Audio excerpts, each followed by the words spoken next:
Well, the Cream and Crimson are back in Indiana this morning. Take a look at the loyal fans that were there at the Indianapolis airport to welcome the team home immediately. They also got a police escort for the drive to Bloomington after touching down. And that support is continuing today. Take a look at this. A live look at College Mall in Bloomington, where fans started lining up yesterday afternoon, hoping for a chance to meet Fernando Mendoza later today. So we'll tell you what's going on, how long they've been out there, coming up in just a moment. Thanks for waking up with us here on 13 Sunrise. It's now 6 o'clock on your Wednesday morning. I think a lot of people still recovering from that game Monday night. Oh, yeah. And those fans out there, they are bundled up this morning. I'm sending the warmest wishes your way in Bloomington for those fans that are up this morning. I'm surprised to see so many smiles out there. Yes. They're just thinking of the idea of getting that autograph because the temperatures are really nothing to smile about this early, Matt. No, not at all. Get the autograph before goes pro. Yeah, that's true. No, yeah. no. But at least technically it's warmer. It was colder the night of the wind. Yeah. Remember how folks were out to 2 a.m. and wind chills were minus, whatever. This morning it is slightly warmer, but it doesn't matter. It's January, it's 20 degrees. That's cold no matter how you slice it and dice it. I will say today may be the one day we get above freezing for the rest of the month. I know, yeah, we still got a ways to go. It is right now 26 degrees or so around central Indiana, 28 now in the city. We bumped up just a little bit thanks to the south wind. It's going to be breezy today. Yesterday we actually got a little bit of a break from the wind, and when you were in the sun, temporarily it felt a little better. I think that's sad, right? Because it was still in the 20s. Temperatures have not changed really overnight because of the warm front and some south winds. We're staying at 25 in Noblesville and Kokomo. Good morning in Richmond is 22. It's 29 right now in Avon and Brownsburg. Just 27 in Carmel and Fishers and in Shelbyville this morning. Good morning in Bloomington. They're outside of Dick's Sporting Goods, just 27 degrees, but it feels colder than that. Feels like it's just 20 out there with the wind chill. Feels like it's 18 here in the city. So yes, we have a south wind, but just the air moving makes it feel a little bit chillier. This morning, couple flurries. A lot of this is not reaching the ground, but there could be still a snow chance on and off throughout the rest of this morning. Very light. We're watching just a couple snow showers move in from the west this morning, and they'll continue kind of on and off throughout the rest of the day. And then coming up, we're going to be talking about the chance for eventually a winter system coming in for the weekend with accumulating snow. In the meantime, no accumulation out there this morning, Lindsay, but it's breezy. It is, yeah. We're watching some of our cameras, especially up that I-69 corridor near Gas City and Marion, just really whipping around. Not so bad closer to downtown. Wanted to give you a live look here at the south split for I-65 northbound traffic, where that splits off with I-70 westbound and those collector lanes where you can see we've got some cranes up doing some work here, widening that bridge of I-65 over Pleasant Run Parkway and some of these local city streets as well. So we still got this construction zone set up. We still have some lane restrictions. And as expected, we typically start to see some slowdowns about this hour. We are already starting to see some brake lights. This is 65 northbound, looking north to the south split from Raymond Street. Not a major delay. In fact, we're not tracking any delay just yet, but I do anticipate a little bit of a slowdown there from Southport Road up to the south split on 65 north. Lindsay, thank you. We are celebrating your national champs, the Indiana Hoosiers, and we're celebrating all week long. Yes, and some fans are up early to get the opportunity to meet Fernando Mendoza later today. But Anna Chalker is live from Bloomington this morning, where there is a line that is literally wrapped around the building, and it has been growing overnight. These are some loyal fans out there. Introduce us.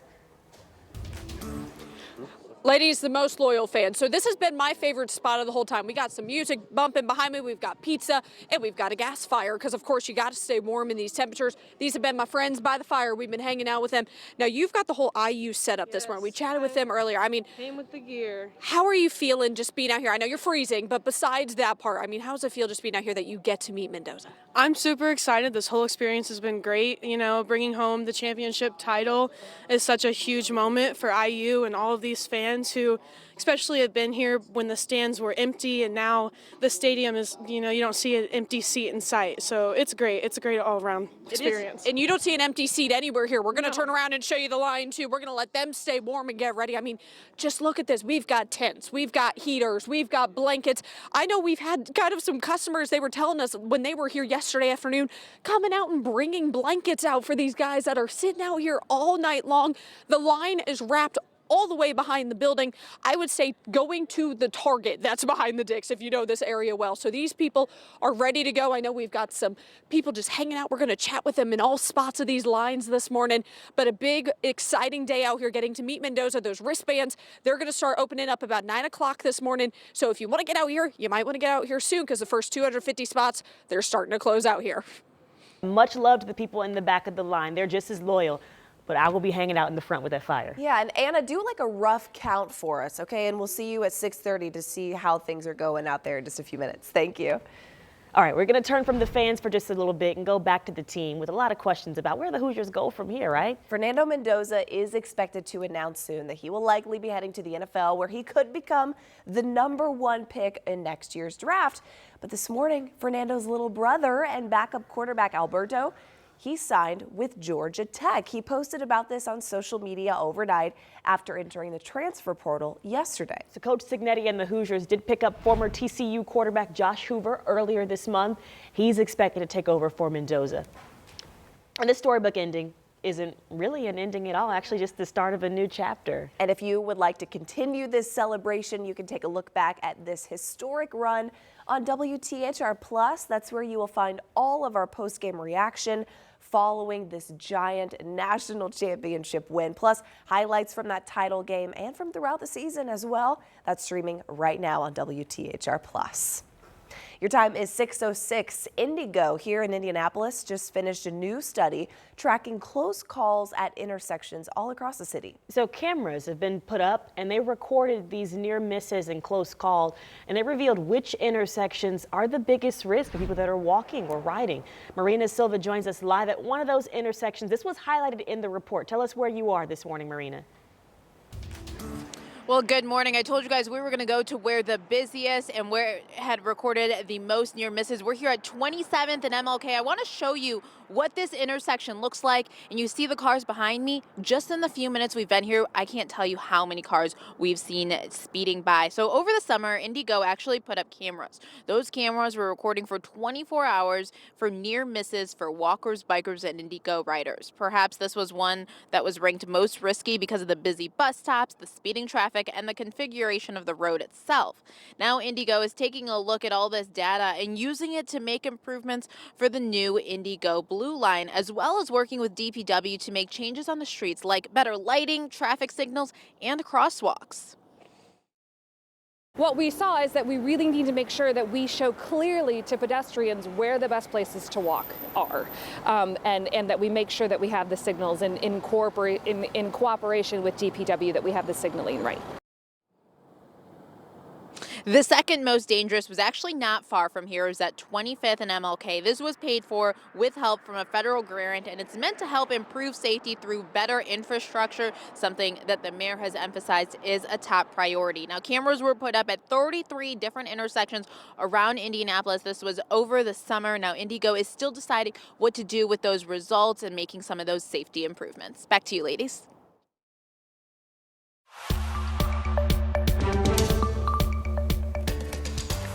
A man will be sentenced next month after pleading guilty to fleeing police and causing a crash that killed 2 children. That plea came unexpectedly as the first witness was testifying during a bench trial. 26-year-old Sadani Pettis interrupted the proceedings and pleaded guilty to all 8 felony charges against him.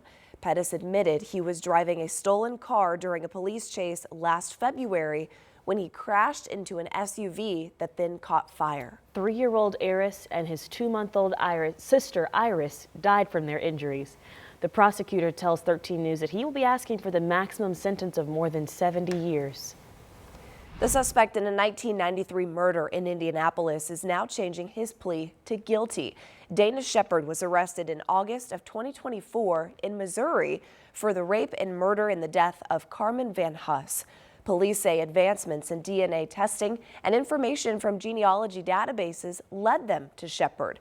According to a plea filed yesterday afternoon, Shepard will plead guilty to the murder and be sentenced to 45 years in prison. All other charges against him will be dismissed. Now, that plea does still need to be accepted by the court, so we will have much more on this case on our website. That's WTHR.com. A former IMPD sergeant is planning to plead guilty to a federal charge involving child pornography. Javed Richards is charged with 5 counts of distribution of child sexual abuse material and 1 count of possession of child sexual abuse material. According to a petition filed as part of this plea agreement, federal prosecutors are dismissing 5 of those charges, but Richardson is facing up to 20 years in prison and fines of up to $250,000 for the remaining charge. This morning, one Central Indiana board is saying no to a proposed data center in their community. In Clinton County, commissioners there rejected a plan for a 715-acre facility near Frankfort. We visited that area back in November to take a look at where this data center is looking. The county's planning commission voted to approve the rezoning request earlier this month, but the commissioners formally denied that request last night. Commissioner Kevin Myers released a statement saying he got a lot of public comment about this proposed project, and most of it was negative. The developer, by the way, can reapply in 1 year. Well, today, a data center plan in Shelbyville goes before the city council. Real estate company Prologis is looking to build the facility east of Interstate 74 and State Road 44. Now, the Plan Commission voted against this 429-acre development earlier this month after a long 5-hour meeting. This meeting today, though, starts at 6 o'clock at Shelbyville High School. Doors open at 5:30.